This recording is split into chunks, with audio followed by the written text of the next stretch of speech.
സംസ്ഥാനത്തെ സ്വർണ്ണവിലയിൽ വീണ്ടും കുതിച്ചുചാട്ടം. ഇന്നലെ 240 രൂപയുടെ കുറവ് രേഖപ്പെടുത്തിയ വിപണിയിൽ ഇന്ന് 360 രൂപയുടെ വർധനവാണ് ഉണ്ടായത്. ഇതോടെ പവന്റെ വില 64,520 രൂപയായി വർദ്ധിച്ചു. ഇന്ന് സ്വർണം ഗ്രാമിന് 45 രൂപയാണ് കൂടിയത്. 1 ഗ്രാം സ്വർണത്തിന്റെ വില ഇപ്പോഴും 8000 രൂപയ്ക്ക് മുകളിൽ തന്നെയാണ്. ഇന്ന് 1 ഗ്രാമിന് 8065 രൂപയാണ് നൽകേണ്ടത്.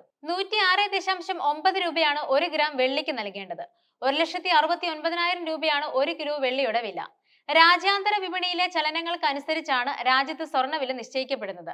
ഡോളർ, രൂപ വിനിമയ നിരക്ക്, ഇറക്കുമതി, തീരുവ എന്നിവയും സ്വർണ്ണവിലയെ സ്വാധീനിക്കുന്ന ഘടകങ്ങളാണ്. മാർച്ച് 1-ന് 63,520 രൂപയായിരുന്നു. മാർച്ച് 2-ന് 63,520 ആയിരുന്നു. മാർച്ച് 3 ആയപ്പോൾ 63,520 ആയി. മാർച്ച് 4 ആയപ്പോൾ 64,080 ആയി.